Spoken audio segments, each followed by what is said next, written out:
पदार्थों विषयों को भोगने की लालसा को रोक दिया तो मन में एक आनंद मीठा मीठा उत्पन्न होता है। कौन सुखी है? आप लोग जो कल्पना करते होंगे वो पद वाले और वो संपत्ति वाले सबके दर्शन होते हैं, अशुभ प्रवाह होता है और पश्चाताप की अग्नि जलती हुई बोलते हैं इतने बड़े बड़े पद में है कि आप जिनकी कल्पना करते हैं कि काश में ऐसा होता, वो है वो रास्ता खोज रहे हैं कि जलन कैसे मिटे, धर्म पूर्वक कर्तव्य करते हुए नाम जप करते हुए जीवन बीते। वो तो किया नहीं तो हाथ क्या लगा? पश्चाताप, क्लेश, अशांति, भारी घर में जलन, भारी हृदय में जलन। अब कहां मिटे, कैसे मिटे? क्योंकि पद है, रुपया है, पैसा है, सब है, लेकिन वो नहीं है जो होना चाहिए। बड़े सौभाग्यशाली हैं जो ये बात सुन रहे हैं, इसको धारण कर लो। धारण नहीं करोगे कोई उपाय नहीं है। ये अत्यंत आवश्यक है, बिना इसके बात नहीं बननी। अपने को बड़ा सरल मार्ग मिला है प्रियाजू की करुणा का। वही हम बाह्य विषयों में जब तक सुख बुद्धि करेंगे तब तक कोई भी आनंद नहीं मिलेगा, चाहे जिस मार्ग से चलो। वो केवल देह का नाटक चलता रहता है। भगवद आनंद लेस अंदर प्रकट नहीं हो सकता बहिर्मुख वृत्ति होने के कारण। तुम ऐसा क्यों नहीं समझते हो कि तुम शरीर नहीं हो? ये शरीर की मांग, ये इंद्रियों की मांग, ये मन की मांग तुम अपनी मान करके अधर्म आचरण, पापाचरण करते चले जा रहे हो। और आचार्य महापुरुष जन कहते वाहे निरुद्धे मनसः प्रसन्नः तुम मनः प्रसादे परमात्मा दर्शनम। सीधी बात।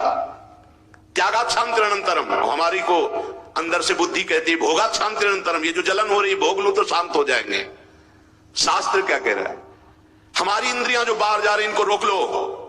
वाहे निरुद्धे मनसः प्रसन्ना, अखंड प्रसन्नता प्राप्त हो जाएगी। और उसी अखंड प्रसन्नता में मनः प्रसादे परमात्मा दर्शनम, उसी प्रसन्नता में भगवत साक्षात्कार होता है। तस्मिन् सुदृष्टे भवबंधनासो बहिर्निरोधा पदवी विमुक्ते। उसी समय आवागमन चक्र नष्ट हो जाता है, जे ही वो परमात्मा दर्शन करता है। इसलिए बाह्य विषयों के भोग की चाह को रोक दिया, वही मुक्त पदवी में बैठ गया, वही जीवन मुक्त हो गया। कितना सुंदर स्पष्ट वर्णन है।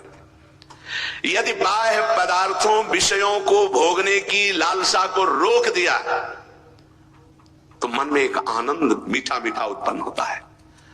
जैसे जैसे भगवत चिंतन अंदर बढ़ता जाता है, आनंद बढ़ता जाता है, उसी आनंद में, उसे आनंद की उद्रेक में परमात्मा का साक्षात्कार होता है। और उस साक्षात्कार होते ही संसार बंधन विध्वंस हो जाता है। अर्थात भोगों से मन को हटा लेना ही जीवन मुक्त अवस्था का अनुभव करना है। पूरा जीवन इसी में लगे। ये खा ले, ये सूंघ ले, ये भोग ले, ये देख ले, ये यथा लाभ संतोष सदा का हो सो कछु न चाहूंगो। भोजन पाते समय आप भोजन नहीं पा रहे, आप ध्यान दीजिए, प्राणों का पोषण हो रहा है। जो मिले रूखा सूखा, राधा राधा राधा, अपने कर्तव्य कर्म को कर रहे हैं। ये मानव जीवन मिला है, इसलिए हमें कोई फल नहीं चाहिए। हमें जीवन मुक्त होना, हमें भगवत प्राप्ति परम फल चाहिए। सुख दुख ये एक क्रम है, आता जाता रहेगा प्रारब्ध की रचना से शरीर में। आप उससे निरपेक्ष रहिए, आप पुरुषार्थ कीजिए भगवत प्राप्ति का। हृदय प्रसन्न होता है भोग रहित वृत्ति से। पूरे समुदाय लगा हुआ है भोग युक्त प्रसन्नता चाहना। कौन सुखी है? आप लोग जो कल्पना करते होंगे वो पद वाले और वो संपत्ति वाले सबके दर्शन होते हैं। अशुभ प्रवाह होता है और पश्चाताप की अग्नि जलती हुई बोलते हैं इतने बड़े बड़े पद में है कि आप जिनकी कल्पना करते हैं कि काश में ऐसा होता, वो है वो रास्ता खोज रहे हैं कि जलन कैसे मिटे। वो रास्ता एकमात्र श्री भगवान के चरणों का आश्रय लेकर धर्म पूर्वक कर्तव्य करते हुए नाम जप करते हुए जीवन बीते। वो तो किया नहीं तो हाथ क्या लगा? पश्चाताप, क्लेश, अशांति, भारी घर में जलन, भारी हृदय में जलन। अब कहां मिटे, कैसे मिटे? क्योंकि पद है, रुपया है, पैसा है, सब है, लेकिन वो नहीं है जो होना चाहिए। वो केवल भगवत चिंतन से होता है, केवल भगवत आश्रय से होता है। अपने लोग बड़े सौभाग्यशाली हैं जो ये बात सुन रहे हैं, इसको धारण कर लो। धारण नहीं करोगे कोई उपाय नहीं है। ये दुखालय मशाश्वतम तुम्हें कभी सुखी नहीं कर सकता। आज हम चर्चा भी करते हैं तो केवल वही चर्चा करते हैं जिससे वो ठस जाए। मुक्त होने की, भगवत प्राप्ति की चर्चा मिलना कठिन है। ये दान करो, वो करो, इससे क्या होगा? मन तुम्हारा विषयों में लगा है, तुम लाखों रुपया दान कर दोगे, करोड़ों मिल जाएंगे, फिर क्या होगा? लाख में तो तुम्हारी दुर्दशा है, करोड़ में तुम्हारी दुर्दशा और कितनी हो जाएगी? अर्थ है लेकिन राग नहीं है। भोग है लेकिन वासना नहीं है, परिवार में है लेकिन ममता नहीं है, विचार चल रहे हैं लेकिन अहंकार नहीं, वो जीवन मुक्त महापुरुष है, चाहे गृहस्थ हो चाहे विरक्त हो। कहा पंडिता संसद सद विवेकी श्रुति प्रमाण परमार्थदर्शी जानन ही कुर्यादसतोवलंबम स्वापात हेतो शिशुवन मुमुक्षु। कहा पंडिता यदि सद असद का विवेक नहीं तो किस बात के तुम ज्ञानी हो, किस बात के साधक हो, किस बात के हो? बड़ा विचित्र खेल है। सिर्फ अहम का पोषण, अहंकार, अंतःकरण धर्म, अहम का पोषण। कहा पंडिता किस बात के पंडित हो? भगवान पंडित किसे कहते हैं? विद्या विनय संपन्ने ब्राह्मणे गविहस्तनी सुनी च सुपाके च पंडिता समदर्शिना। वो पंडित है जो सब में एक भगवान को देख रहा है। अगर श्री भगवान का दर्शन नहीं हो रहा, सब में आत्मस्वरूप का अनुभव नहीं हो रहा, तो कहा पंडिता? कौन पंडित है फिर? किस बात के पंडित है? श्रुति प्रमाण जानने वाला, सद असद का विवेकी, परमार्थ तत्व का ज्ञाता, ऐसा कौन होगा जो विषयों में फंस करके अपनी जीवन मुक्त अवस्था को खो दे? भला जानबूझ करके कौन बालक जैसी चेष्टा करेगा अपने नाश की? जैसे बालक चाकू से खेलना चाहता है, जार खाना चाहता है या मल से खेलना चाहता है, ऐसे ही कौन इन विषयों से खेलना चाहेगा जो सद असद विवेकी है, जो परमार्थ तत्व में चलने वाला है, जो श्रुति प्रमाण को जानने की इच्छा रखने वाला है। इसलिए देहादि संसक्ति मतो न मुक्तिर मुक्तस्य देहाद्यभिमत्य भावः सुप्तस्य नो जागरणं न जाग्रतः स्वप्नस्तयोभिर्न गुणाश्रयत्वात्। जो अपनी देह इस अनात्म वस्तु में अत्यंत आसक्ति रखता है, वो क्या जाने कि जीवन मुक्त अवस्था में कैसा परमानंद है। ये देहाभिमान तुम्हारी दुर्गति का कारण है। यही तुम्हारी जागृत, स्वप्न और सुषुप्ति अवस्थाओं में जीवन की धारा को काट रहा है, नष्ट हो रहा है। कुछ समय जागृत में गया विषय चिंतन में, कुछ स्वप्न में, कुछ सुषुप्ति में, लेकिन सत्य में कितना समय गया? सत्य चिंतन में, सत्य आराधन में कितना समय दिया? ये देहाभिमान तीन अवस्थाओं में तुम्हारे जीवन को नष्ट कर रहा है। ये दोनों अविद्या और अहंकार सबको बांधे हुए हैं। इसलिए समस्त स्थावर जंगम पदार्थों में और अपने भीतर भी एकमात्र परमात्मा को देखो, अभी मुक्त हो जाओगे। अपने भीतर भी अंतर बहिर स्वम स्थिर जंगमेषु ज्ञानात्मनाधारतया विलोक्य। बिना इसके ना तो आगे बढ़ पाओगे प्रेम में, न जीवन मुक्त अवस्था में।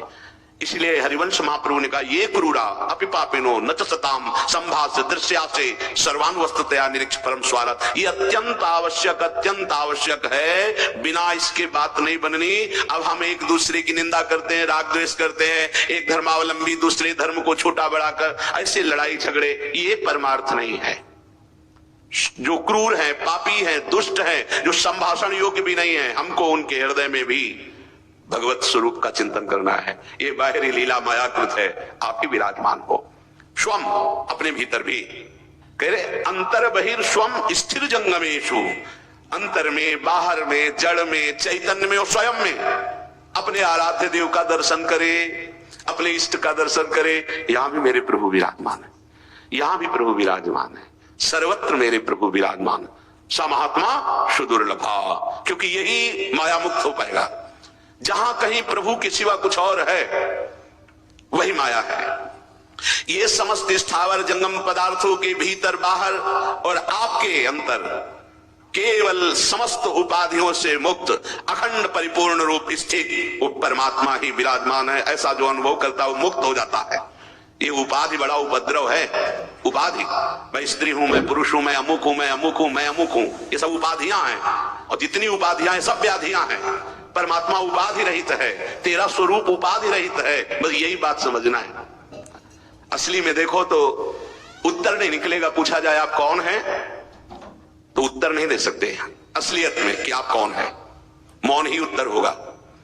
आप कौन है उत्तर नहीं दे सकते, क्योंकि किस बात का उत्तर कैसे दे? जो है वो वाणी से नहीं बोला जा सकता, वाणी की पहुंच नहीं वहां तक, और जो नहीं है तो वो नहीं हूं, तो बोलूं तो क्या बोलूं, इसीलिए मुंह का स्वादनवत उत्तर नहीं है इसका। आप कौन है, आपका परिचय क्या है? यही सनकादि ने हंस भगवान से प्रश्न किया था, तब उन्होंने यही कहा था कि कौन, ये आपका प्रश्न है भगवान हंस, ये आपका प्रश्न है।